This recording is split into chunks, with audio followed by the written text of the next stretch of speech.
Hello and welcome to Open Minds UFO Radio. What's kind of funny is like we've got that little video that I use to count down because when you're live streaming, when you push the button to go live, you never know when it's going to go live.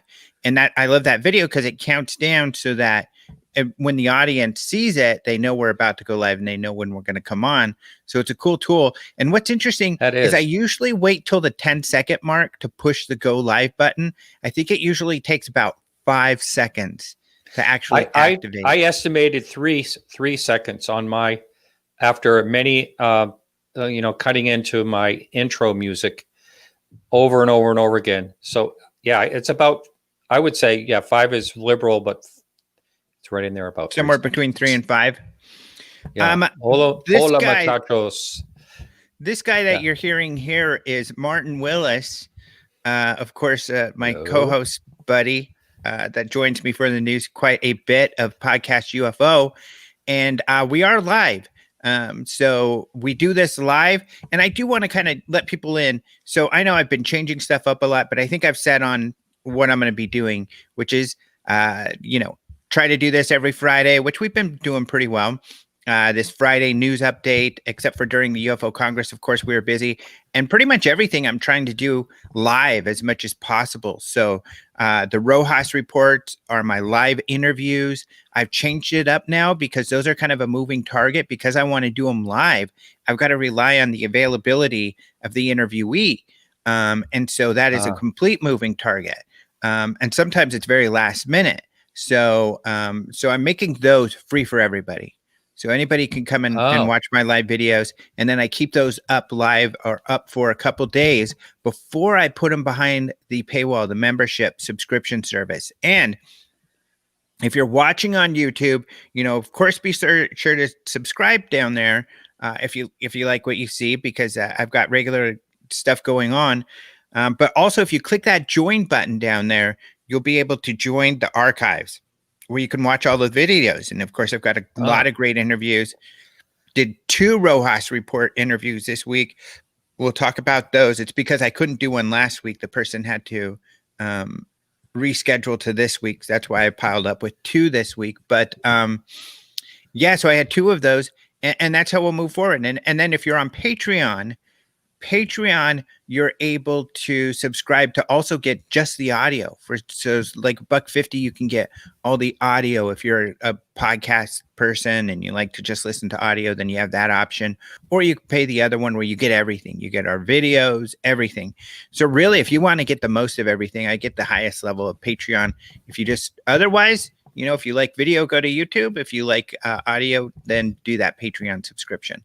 So that's going to be how we'll move going forward. So you are aware. So excited about kind of figuring that out. And then I'm going to try to do also some features, though. So when I write some articles, do some short videos where you'll be able to, because I've got so much in my interviews. And I'm sure you do too, but I mean, there's so much in these interviews that I've done lately that's really important that I need to write some articles based on some of these interviews. And I will. I mean, stuff that you can't get anywhere else with Chris Mellon, Lou Elizondo. We're getting into really the nitty gritty and the details. Although with the introduction of the phenomena, there has been a lot of press regarding some of these details too. And Martin and I will get into that in just a second. But I do want to take a second here to say, hello, Martin, how are you? I'm doing well. How you doing there? And I see a different background. You almost look like you're in a different state than the last time I talked to you. That's weird. Yeah.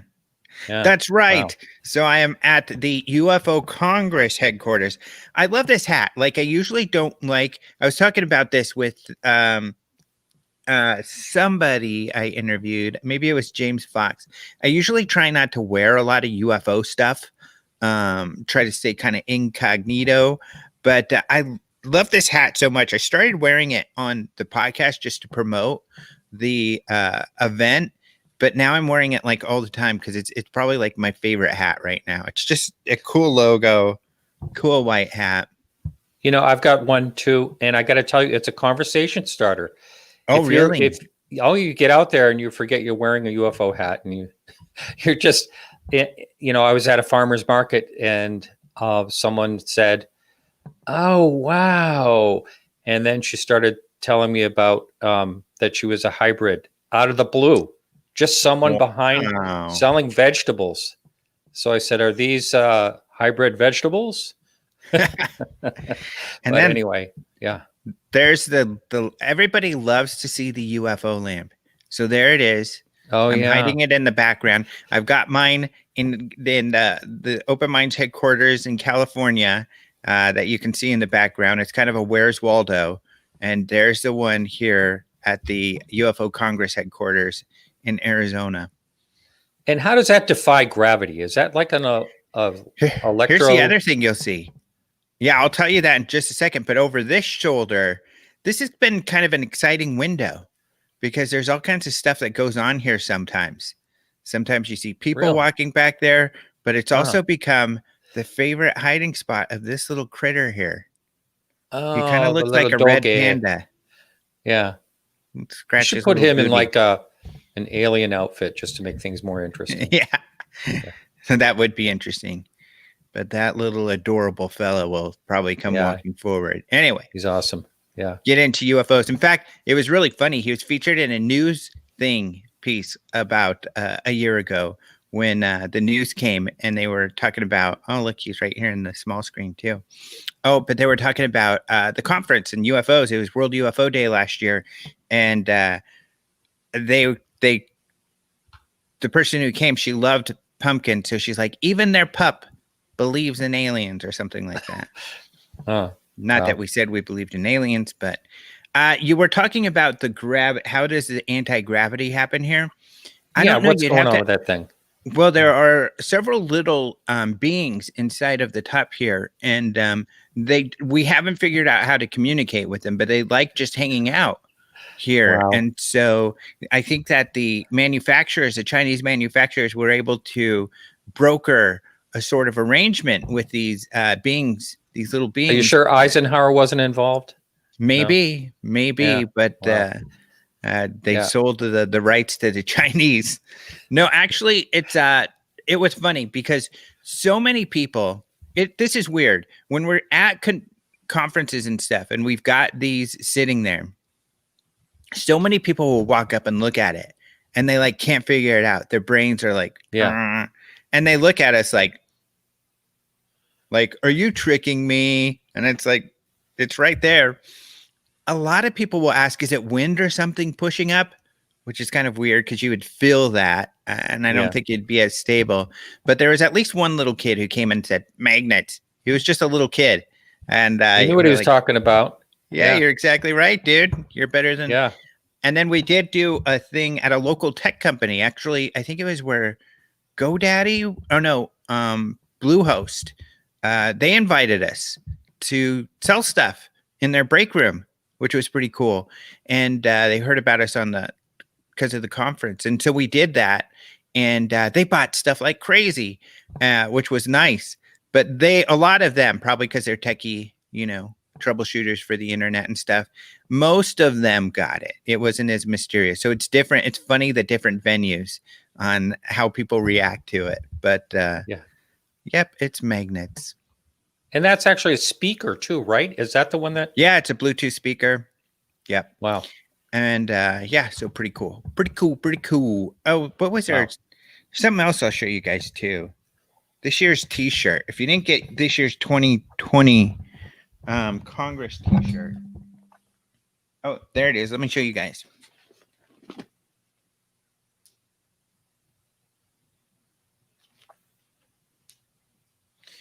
Our little office dash warehouse here. And it's kind of funny because during the Congress, I did a lot of my interviews and stuff in the other room, which was literally our shipping room where we do all of our shipping and stuff. So it's a mess. You guys have seen me in there before. I think I've done this show from there.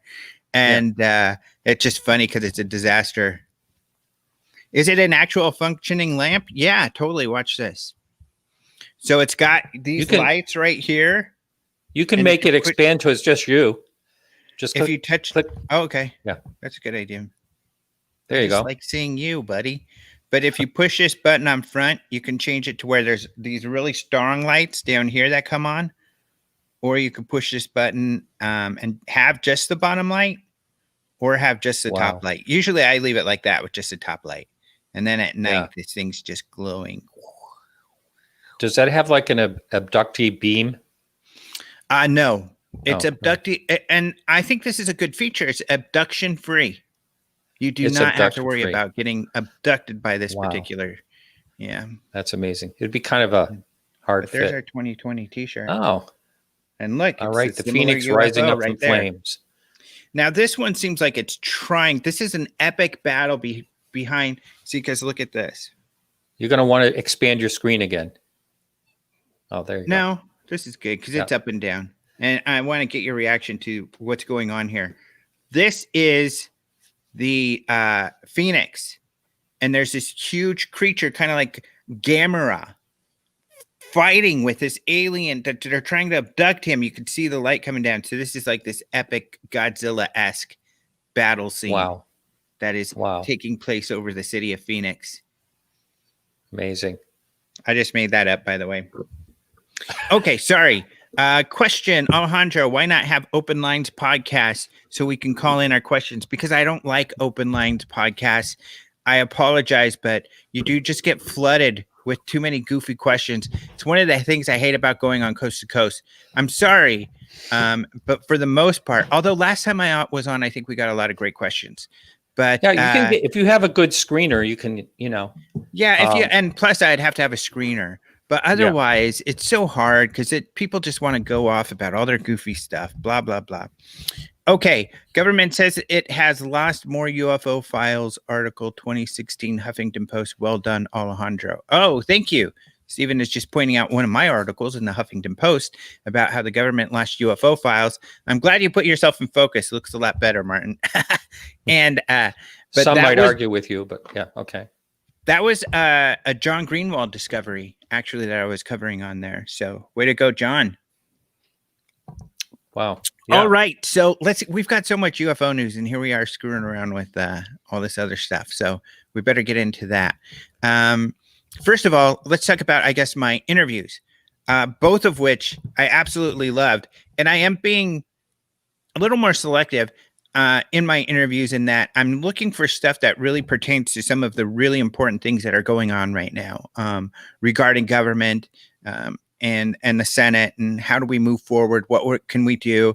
And I'm really trying to start this kind of grassroots efforts to take a more realistic stance on what to do and how to move forward, and how we can actually have a real effect on the outcome of the Senate and their UAP kind of inquiry.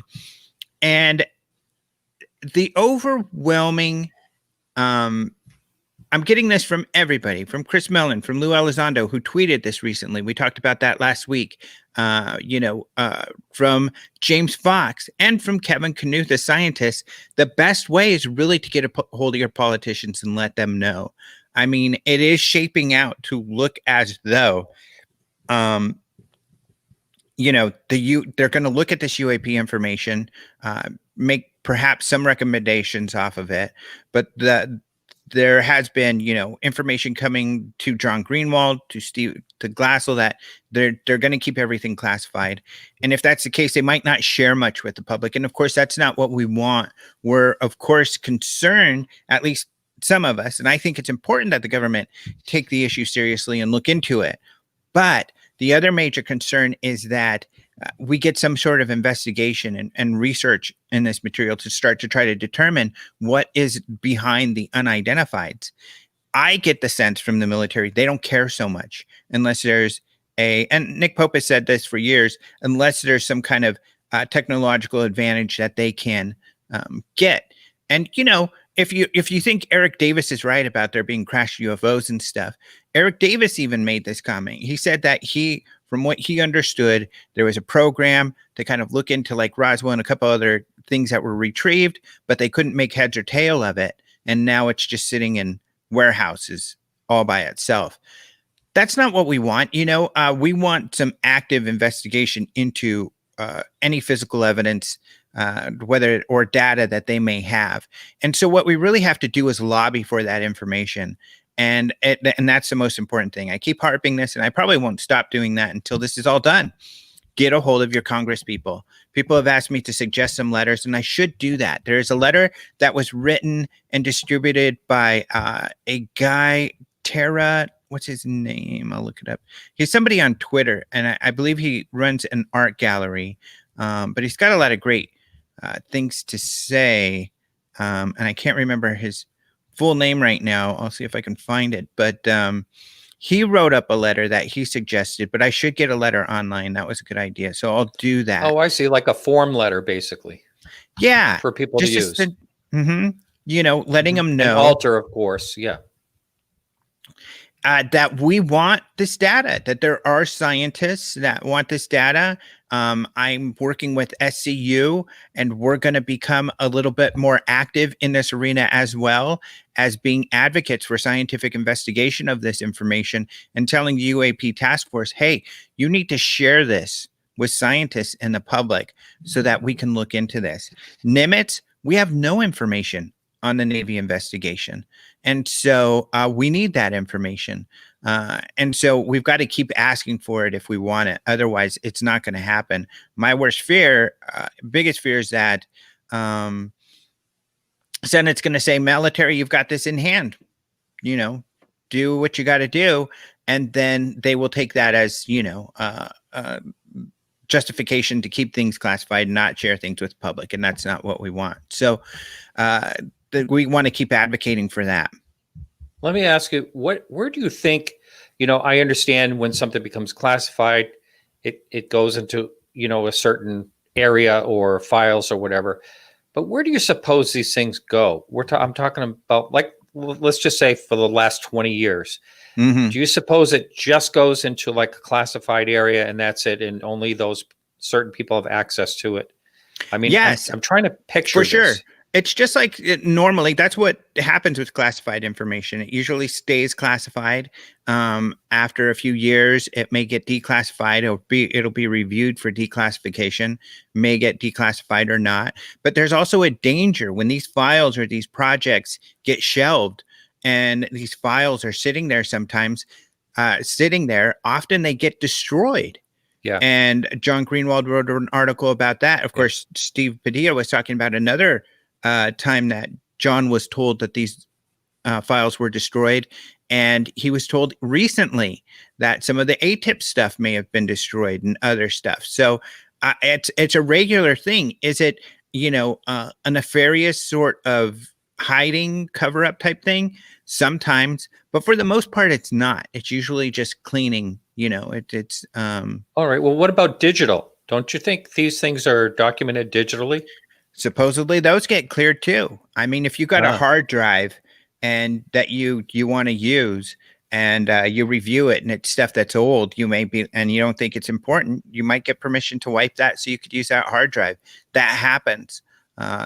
It sounds like. So yeah, even in those cases that happens, that stuff gets lost, or, and that's the part what's really, this is the other thing that I think people need to think about. When things are classified, especially extremely secret, like this program, if this really exists, that Davis is talking about, and Davis has talked about this along with other scientists, then you have to have people read into the program. When you have people read into the program, they have to be cleared. It's a big, very long process, and that is not conducive to good science. That means science, for the most part, you need a lot of people looking at stuff. When it comes to, let's say, a virus, a vaccine for the virus, there's going to be a ton of people looking at that. Of course, it'll be the original companies, but once they come out with the virus, everybody's going to be testing it, making sure it works. Everybody needs to then get involved to verify that whatever the science is correct. And you don't have that if you have only maybe a dozen people signed into this project, because you don't want that information to get out. Then you only have 12 brains, and maybe only a handful of disciplines looking at this. So you don't really have a very robust scientific investigation in those situations. And that would be another issue, with these projects. Eric Davison talked about that actually pretty much at length when we talked about these UFOs and stuff. And so those are problems. And Eric Davis being, a government contractor, physicist who has done a lot of looking into the paranormal. He's very, I would definitely say he's an eccentric person. But even right now, he's working for the aerospace company. And they've told him essentially quit talking about, all this potentially classified stuff. So he can't even do interviews or anything anymore on this topic. But because I did contact him recently to ask him a couple follow-up questions that have arisen lately. And he's told other people that too, that he's essentially can't talk. Do you think that was spawned from the most recent New York Times article? Definitely, because his company was mentioned. They weren't aware they were going to be mentioned. And there was some controversy there. He's lucky it didn't cost him his job, really, I think. Yeah. So anyway, some of the other news regarding the same topic. You had brought this up about, and Lou Elizondo did a Twitter thing recently, and I think he had a few really important things to say. And one of those important things he had to say is that, let's see, he said,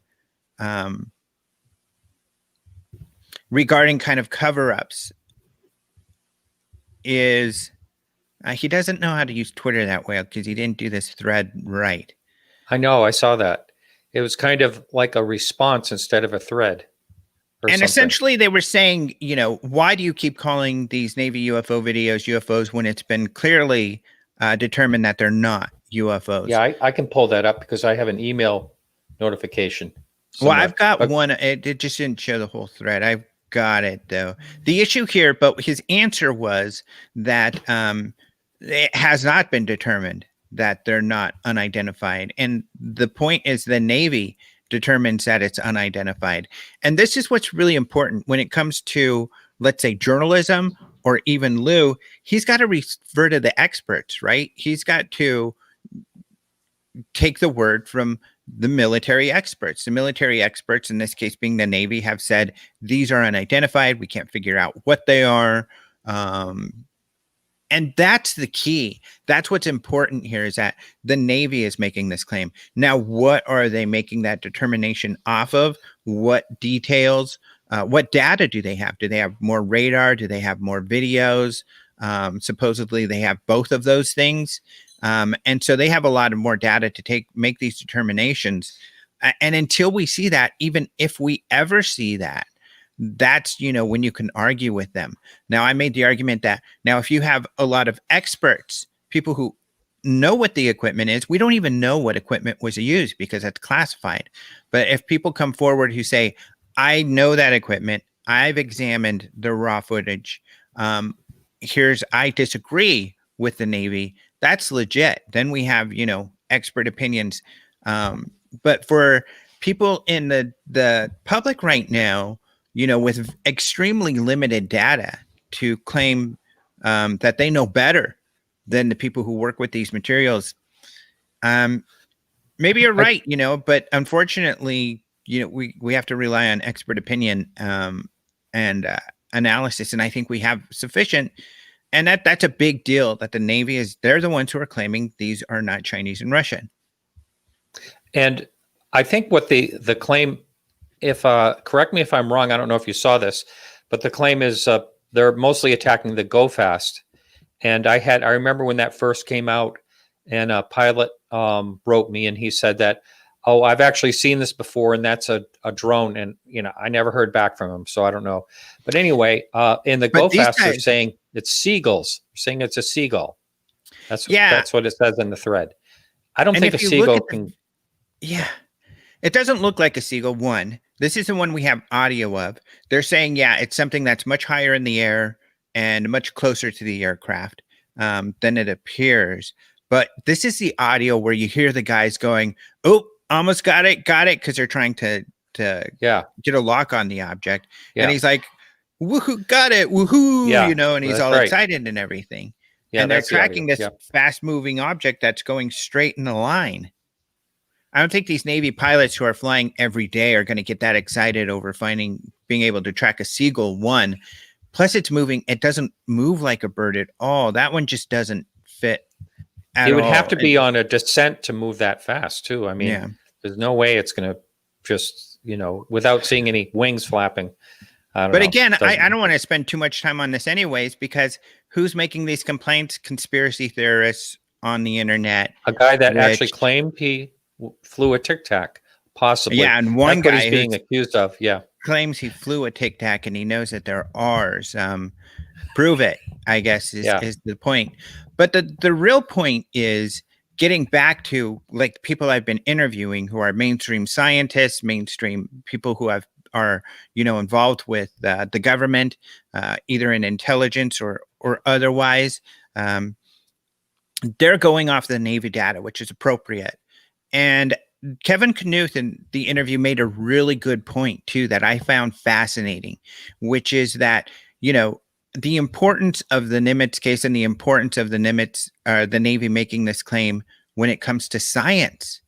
So we already know this claim was a very big deal. This was a big goal for Elizondo and for Mellon and for To the Stars, essentially, to get this information out from the Pentagon program that Elizondo worked on, get a very compelling package of information that they can share with the public, like they did through their television show and through To the Stars, and then get the military to respond to admit that they take the UFO seriously and they have been doing UFO investigations. Well, the Navy did that very quickly, more quickly than Elizondo and Mellon expected. And that's what they've told me in my, Rojas Report interviews.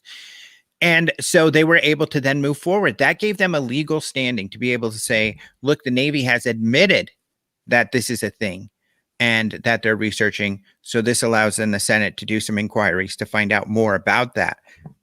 Now, people have debated, was that a major cover-up that they were keeping this information from the Senate? No, that is to their discretion. And they just felt it wasn't important enough. And there's the taboo around the topic that they're protecting everybody from too. So they were making opinions, professional opinions that they have the right to make. But now the Senate has found out and they're like, well, we do want to know. So please do tell us. And so that's what's happening right now. But this also had the same effect in the scientific community. Kevin Knuth talks about how it's really important. You can't really scientifically study something. He points out two things. First of all, there's kind of a catch-22 where you can't scientifically look into something if it's not proven to be real or science. And if there's no scientific research on it, then it's not science. So you're caught in a circle because nobody thinks it's science, so they're not going to look into it. And so it'll never breach that kind of qualification or that hurdle. However, the Navy saying that it's a real thing legitimizes the topic. Now it's a real thing.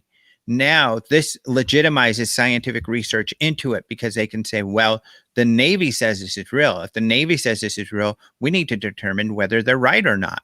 Is this really a thing? And so now this has kind of opened up the floodgates where behind the scenes, he says there's a lot more scientific interest. We don't have an institutional interest, what I mean by that is at least scientific. There's no scientific institution now taking this on, but I wouldn't be surprised if it's not long before that does happen. There are people that Kevin's working with, and he talked about this in the interview. I implore everybody to go watch that he's worked with. Some of these people are the same people working with SETI on this techno-signatures thing. SETI's always been listening to radio waves. Now they're doing, if you go look, their big thing is techno-signatures. They're doing UFO stuff. A techno-signature is anything else that gives us an idea that there's some sort of technology built by an intelligent civilization. That would mean artifacts. And recently there was a paper written about that. And it was more about, if let's say the aliens came to visit the moon 1 million years ago, maybe we can find evidence of that on the moon. And that's the sort of thing they're widening their scope to look for, is these other, what they call techno signatures. I think that's really a bridge to what what the UFO community is looking at, are serious UFO researchers. So that's really exciting. And it's interesting to think that, I never put those two together or realized how impactful that statement by the Navy is on science as well as on politics. Yeah, I think I think it all starts all the way back from when the first article came out, in December of 2017, right? Yeah. Ever since then, I think it's kind of been building, kind of snowballing the confidence. And, I think a number of people that are involved in the SCU are in there because of that as well. Yeah, I think you're right. Certainly, Kevin has said he was emboldened by that. There's a question by the Unidentified Celebrity Review, one of my new favorite viewers. He says, why is science letting the Navy determine what's worthy of study? Because something has to make it the topic worthy of study. And at least to this point, it's been believed for the most part, it has not been worthy of study. And there's only been a few individuals that have felt that way, that it is worthy of study, which gets us to the James Fox interview that I just had yesterday, and the movie The Phenomenon, which Martin and I have been talking about, which we love so much. And remember, go to Vimeo or iTunes, not just, unfortunately, you found that out, huh? You have to go to iTunes or Vimeo. You can't just do Apple TV. Martin did Apple TV and didn't get the bonus material. So you do need iTunes or Vimeo to get all the bonus material. And it's worth it because I complained enough to the publicist where he actually sent me. Oh, cool. He Good. me, so I got it. So, and I'd say it's definitely well worth it. There's a Story Musgrave, about an hour interview. It's all raw footage, by the way. And then there's a couple of small clips that are some of them are kind of entertaining. And there's I forget the 2007. I'm trying to remember what else is on there. I went through it kind of quickly.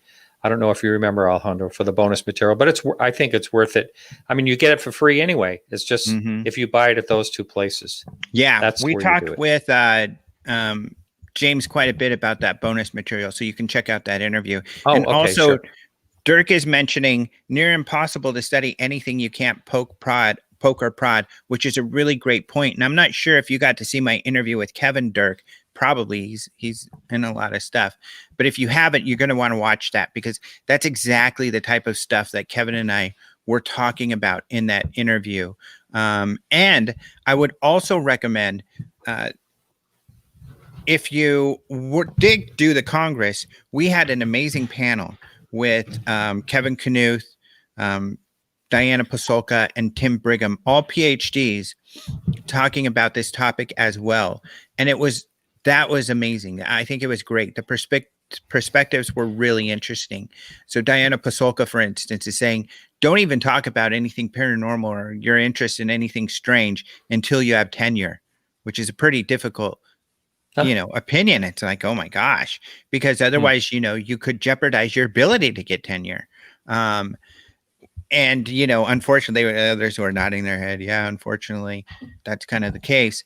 But Kevin, felt more emboldened, he says, because he established himself as an expert on certain topics. And that's what allowed him to have kind of a firewall to be able to get out on a branch there.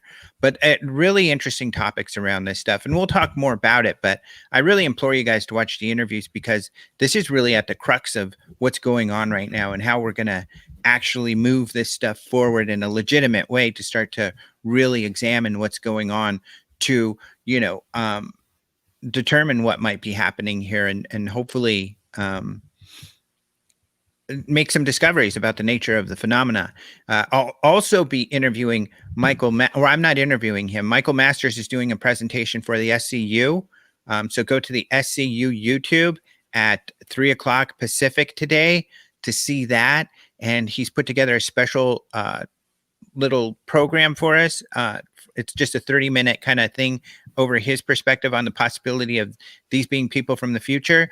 But he's not just, speculating about this randomly. He is very scientific in his analysis and multidisciplinary, referencing different science done in different fields to establish this possibility. And then after that, we'll show that, and then we'll do a Q&A with him, and Martin and I will be there to help administer that. I want to address. Are you going to be there? Oh yeah, unless you don't need me. Oh no, that'd be great.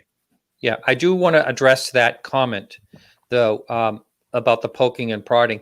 There's so many things that are investigated by science that does not involve poking and prodding.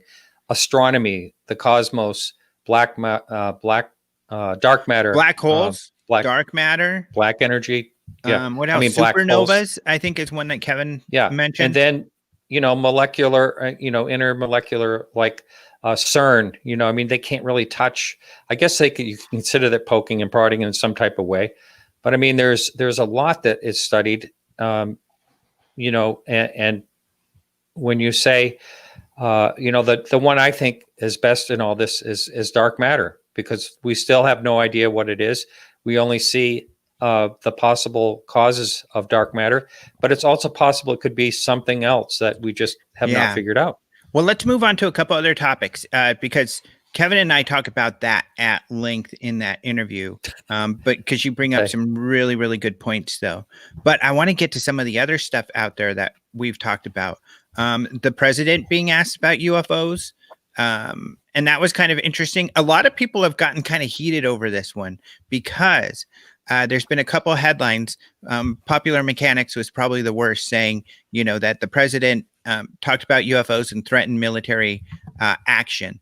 I think it was The Guardian that phrased it a little differently and said, appears to have threatened military action. It was kind of taken out of context, really. Maybe. We don't know. Who knows what's going on in his head? Because it was strange that he said, I don't know much about UFOs, but we're looking into it. We'll see, something along those lines. But the United States has the best military in the world. And then he starts talking about the military. Yeah. So I think it's totally fair for people to say, is he trying to imply that we're going to defend ourselves from aliens with the military? I think that's a totally fair take. To say definitively that's what he was doing, like Popular Mechanics did, that's a stretch.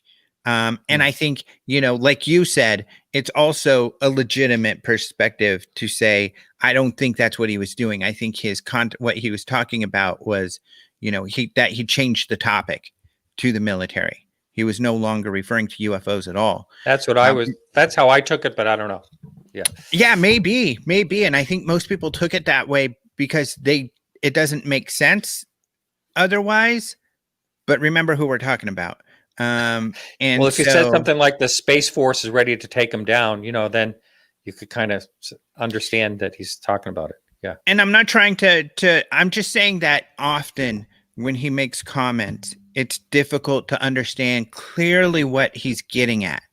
And I think that's the case here too, that we don't necessarily know what was going on in his head. Follow-up questions may have, established that, but there were no follow-up questions. This question arose largely because of the phenomenon and articles out there about it. In particular, articles about Harry Reid's statement, where we talked about this last week. One of the statements that we both felt was important was when, and I talked with, this was an incredible conversation. I talked to James Fox about that interview, how it came about, some conversations he had with Reid off camera that were really interesting, but also how that came about. And he said, he was afraid he was pushing it. He was like, walking out on a ledge when he asked him, well, if there's more evidence, is there a lot more evidence? And, Harry Reid to me seemed like he was really happy to answer that question. And there was maybe a bit of frustration, but his frustration was, I want everybody to know you've only seen the tip of the iceberg. There's a lot more. Most of it has not been seen. And that seems like a point that he really wants to get across. And so that's really interesting. And that's generated a lot of stories. And so I think that's what generated Do you think he regrets making that statement? Because that's headlines in a lot of Harry Reid? Not at all. Not at all. And in fact, James said that he got to review the Harry Reid got to review the documentary before they released it, and he approved it. He signed off. He was fine, even with the Ruwa stuff at the end.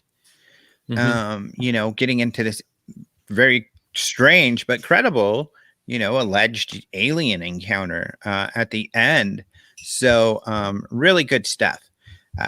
But otherwise, so that's other news out there. And then I guess another one real quick is the Cosford, the case that Nick Pope. So one of the stories that I've got up on my website that's always really popular is this poster that Nick Pope had in their office at the UFO desk, and that it disappeared and it became missing one day. Yeah. What he said was the best UFO video. Well, Nick Pope, I usually don't reference the really stupid, terrible, what do you call them? The silly newspapers. Oh, boy. What's the word? I know. Anyway. It's like tabloids. Oh my God. Tabloids. And the Sun's a terrible tabloid. But sometimes Nick Pope writes for them. And his articles, I feel, are always great. And he wrote an article about how even though the UK said they were going to, the MOD, the Ministry of Defense in Britain, said they were going to release all of their UFO files, they didn't, it turned out. And there was a batch on the Cosford that Nick had asked about that they hadn't released. And so that was supposed to be released or come up for review. And they said they're not releasing it for another 50 why do you years. Suppose? I saw that everywhere. So why the case related to this poster, I don't know. Some people are suspecting that that object was a black project that was captured, and that's why. We really have no idea, and I have no idea. I really want to review that case because I have gotten information from people saying that case was debunked. They figured out what that was. I've talked to Nick Pope about that, and I can't recall the details of the debunking right now, but I did in the past. And Nick Pope had some good responses as to why he doesn't agree with those people who have debunked it. So I'll have to write something more on that. But yeah, I think this plays towards Nick Pope's argument that this was a genuine mysterious situation because they're keeping it under lids for another 50 years. Another 50 years. What's up with that? That's a long time. Will we even be here? Civilization. Yeah. I'm laughing because for some reason, Keenan on Saturday Night Live, that guy's amazing. He's been on there forever. But he has this skit where he does, "What's up with that? What's up with that?" And that just popped in my head when I said, "What's up with that?" But it's a really cute, funny video. So you've got to go. We should wrap this up. I guess one thing I want to mention is we try not to get into politics, Martin and I. Sometimes we get around there. But we're trying to just bring you information on the topic. But I do want to say, because this has come up lately, when it comes to racism, sexism, homophobia, that's not politics. This is when I express what I'm saying about these things. That's not politics. That's just being human. That's just, in my mind, being a moral human and respecting all your fellow other humans. And so you guys know that those things will not be tolerated. I will not tolerate those things. We're going to respect every single person. And even, I respect everyone regardless of their political views. I have lots of friends who have different political views than I do. Not a problem at all. But sexism, racism, not tolerated. Homophobia as well, just so you know. It was just frustrating because I had written a couple of tweets and people are like, "Oh, you just keep talking about the politics." I'm trying to talk about UFOs, not politics. That's isn't politics. It's not a political thing to be a decent human being and respect all other human beings. And you can infer in that whatever you wish. But just so you know, that's my perspective. That will remain my perspective. Well, I'm with you, man. And I wasn't expecting you to talk about this, but I agree with you 100%. And I feel exactly the same way about all that. Thank you, sir. More science, less racism. I agree with that 1,000%. Thank you, unidentified celebrity. Let's see. Stephen Padilla is asking a lot of questions. Sorry, maybe we'll do some more Q&A next time. We just had a lot to talk about. but we'll. I know it's hard to read the chat questions when you're I know trying to think and at the it's kind same of time. Funny. Yeah. And then you got to stop and look. But it's kind of a thing these days, especially with live streams like this. So thank you, Body Stomp. Let's see. UK's biggest tabloid owned by same guy as Fox News. Yeah. Murdoch? I think. Rupert Murdoch. I didn't know that. Huh. Anyway, unidentified celebrity says a broken clock is right twice a day, referring to the sun. So more luckily, UFOs, less hate. Yeah, they're really lucky that they've hooked up with Nick Pope. Nick Pope has written for other outlets, but the Sun seems to print anything he sends them, which is wise of them. I would too, but Nick Pope does have some good articles, best articles on this topic. Let's address Matic 74. Were you listening? Because Alejandro said this has nothing to do with politics. That's what he just said. Matic, it's not politics. And if you think it's politics to not be racist or sexist or homophobic, then you need to re-examine your what politics is and what politics means. There's a difference between morality and being moral and politics. So that's my take. That's what I'm not talking about politics, Matic. So deal.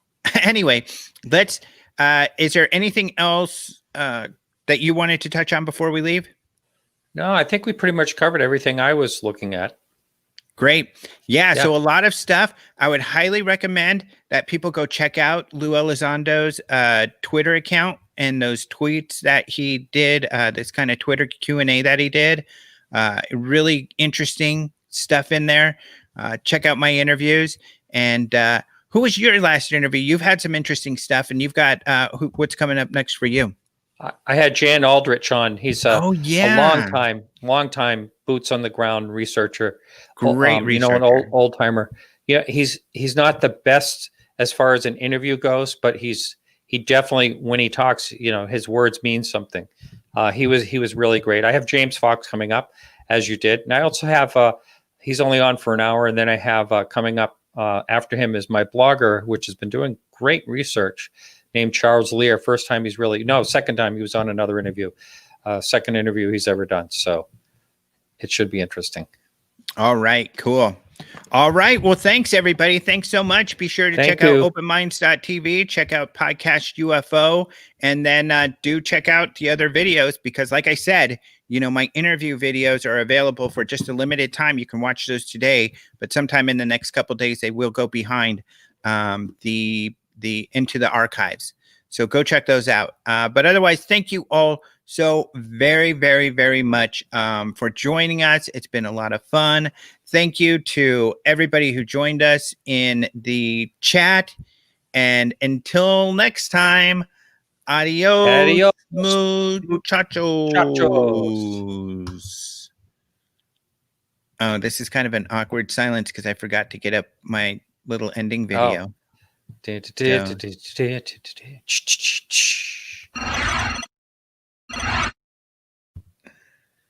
that it?